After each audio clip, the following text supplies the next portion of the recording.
एक तो बकोर गाल कुछ दिन कटी है एक तो बकोर गाल कुछ दिन कटी है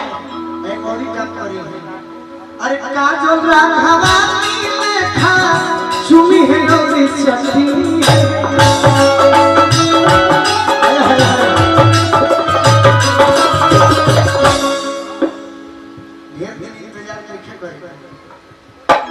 कुछ दिन सबूर करो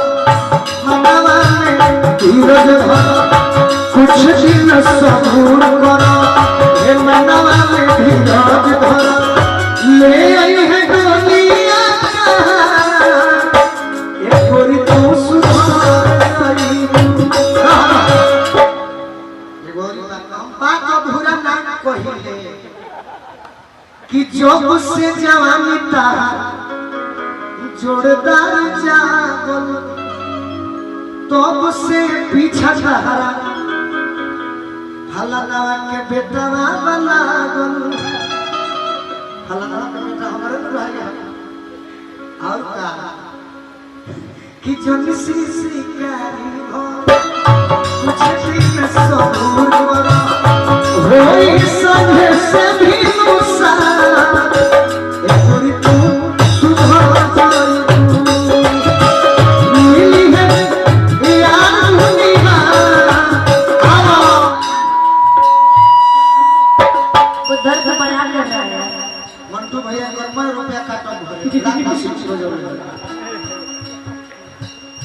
ताहारा मरद गोड़ी खोजो तारू मरद गोड़ी मिली है मिली जाई है यार भूनिहार अनुपमा तू सुधार जाई मिली जाई है यार भूनिहार गोड़ी तू सुधार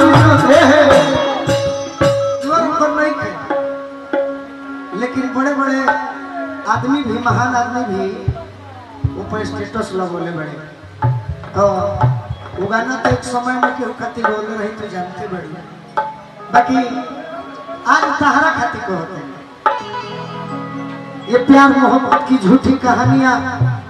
लिखी गई है किताबों में पढ़ने और पढ़ाने के लिए लड़का को होता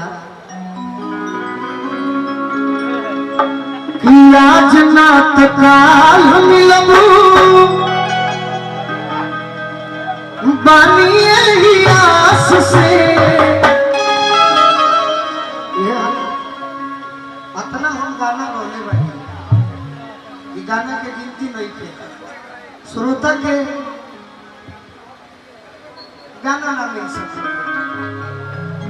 कि आज ना तकाल मिलबू बानिए ही आस से कहीं से अरे प्यार हम करिए तो से पहले तलाश से प्यार हम करिए तो से पहले तलाश से बाकी ये हाल एक चीज में करवा तो पूछा जाता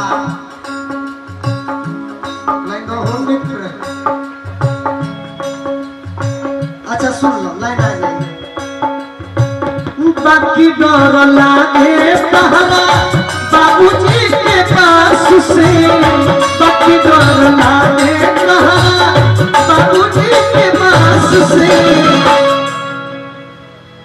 अरे प्यार हम करेंगे तो से पहले तलाश से प्यार हम करेंगे तो से पहले तलाश से और आगे की लाइन सुना का मित्र तू मित्र नहीं खतु मूत्र हो गई 5 बजे भोर आगे लाइन हम गाए ना ना अभी सुन लो हां तारा चक्कर में हमरे चक्कर में कि पढ़े में कौन मन सपना देखो तनी सचहु तारा चक्कर में ना तो यूट्यूब वाला बाड़े सब तुरंत ही फैला दिए सब। सही बात है, सही बात यानी से हम अतना डेराइल बनी मत करिए। यानी सतना हम डेराइल कि को भी मैं आपका दुख समझ सकती हूँ। समझा तक ना। हाँ रोजे समझ कि पाहे में कौन लगा हमें जाता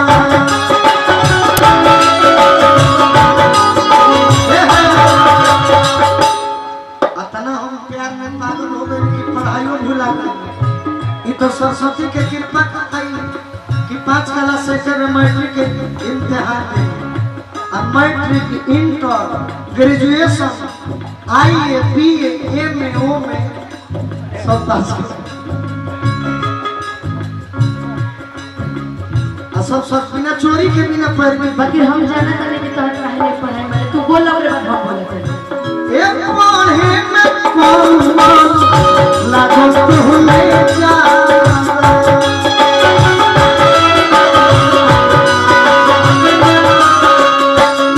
बाकी तुम बदला जानी अपन इरादा बाकी तुम बदला जानी तारा सफर में हम ऐसा हो गए कोबोना डेरैनी हम तो फिर चाहे पास से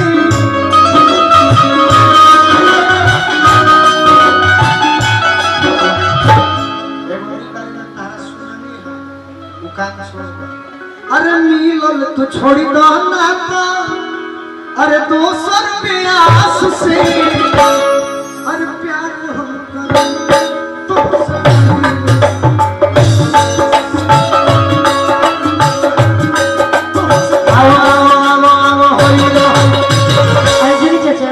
हम बताते नहीं कि क्वेश्चन का है मैनू इश्क दा लगिया रो मैनू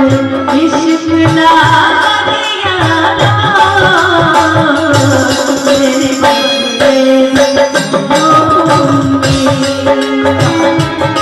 मुझसे कहने लगे रो मुझसे कहने लगे रो मेरे